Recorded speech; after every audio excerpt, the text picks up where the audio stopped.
নমস্কাৰ বন্ধুসকল, welcome to my YouTube channel. মোৰ নাম ভাৰ্গৱ বৰ্মন। তো আজি আমি এডিআৰই গ্ৰেড 4ৰ যিখিনি ভেকেঞ্চি আছিল তাৰ ওপৰত আমি এটা আলোচনা কৰিম, ঠিক আছে। তো চাওক, ইয়াৰ আগতে মই এটা এডিআৰই গ্ৰেড 3ৰ ভেকেঞ্চি আৰু তাৰ এক্সপেক্টেড কাট অফ এইবাৰ কিমান যাব পাৰে তাৰ ওপৰত এটা মই ভিডিঅ' দিছোঁ। যদি আপোনালোকে চোৱা নাই, ভিডিঅ'টো চাই ল'ব, ঠিক আছে। যদি চাওঁ,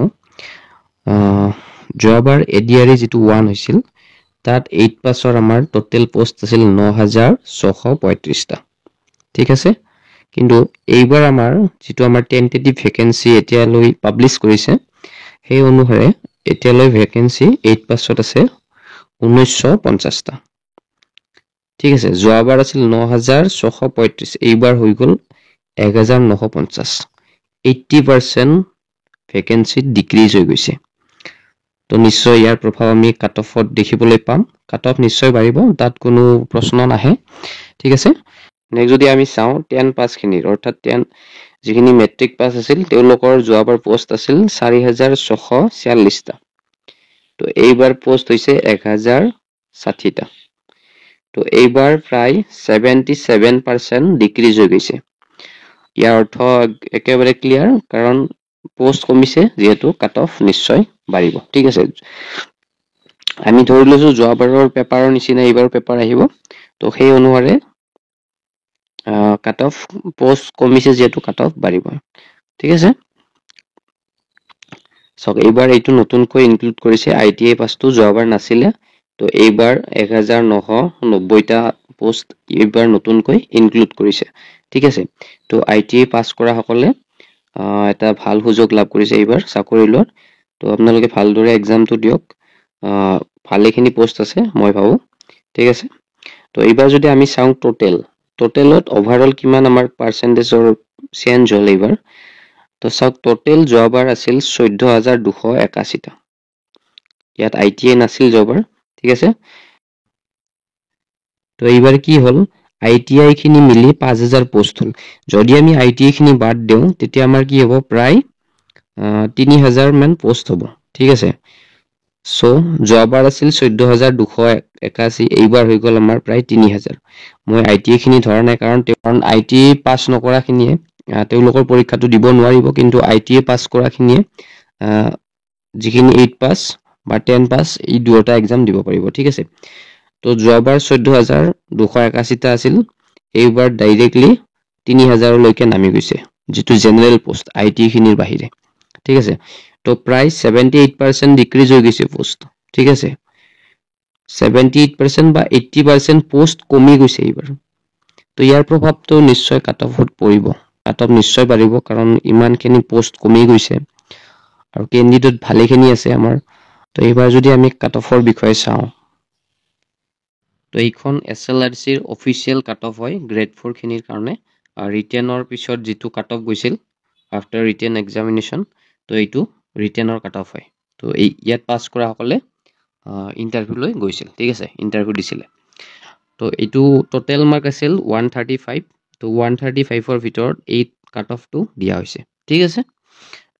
তো এতিয়া যদি আমি চাওঁ, যোৱাবাৰ জেনেৰেল কেটেগৰীৰ কাট অফ গৈছিলে 79, ঠিক আছে, যিটো ক্লাছ 10ৰ যিটো মেট্ৰিক পাছ সকলে দিছিলে, ঠিক আছে। তো এইবাৰ পোষ্ট প্ৰায় আমাৰ কি হৈছে, 80% ডাউন, ডিক্ৰিজ হৈ গৈছে, ঠিক আছে।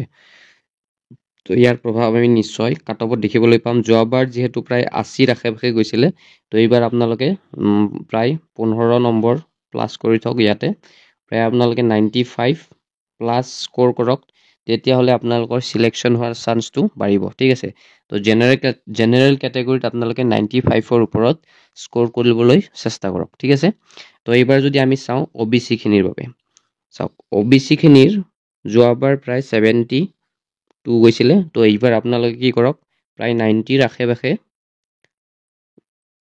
স্ক'ৰ কৰিবলৈ চেষ্টা কৰক, তেতিয়াহ'লে আপোনালোকৰ চিলেকশ্যন হোৱাৰ চান্সটো বাঢ়িব। ঠিক তেনেদৰে ST যিটো প্লেইন 71 আছিলে, আপোনালোকেও কি কৰক, STP খিনিয়ে 90 স্ক'ৰ কৰিবলৈ চেষ্টা কৰক, ঠিক আছে। ST হিলছৰ 63 গৈছিলে, ST Hills 63 গৈছিলে তো আপোনালোকে কি কৰক এইবাৰ প্ৰায় 80 প্লাস আনিবলৈ চেষ্টা কৰক তেতিয়াহ'লে আপোনালোকৰ সিলেকশন নিশ্চয় হ'ব ঠিক আছে ঠিক তেনেদৰে আমি যদি চাওঁ SC কেটেগৰীত যোৱাবাৰ গৈছিলে 73% 73 গৈছিলে 135 ভিতৰত তো SC কেটেগৰীত যোৱাবাৰ 135 ভিতৰত 73 গৈছিলে তো এইবাৰ আপোনালোকে কি কৰক প্ৰায় 90 প্লাস স্কোৰ কৰিবলৈ চেষ্টা কৰক তেতিয়াহ'লে আপোনালোকৰ সিলেকশন হোৱাৰ চান্সটো বাঢ়িব আপোনালোকে আৰু কাট অফৰ বিষয়ে কাট অফ লৈ আপোনালোকে টেনচন কৰিব নালাগে ঠিক আছে তো এতিয়া যদি আমি চাওঁ 8 পাস খিনিৰ বাবে 8 পাসতো যোৱাবাৰ কি আছিল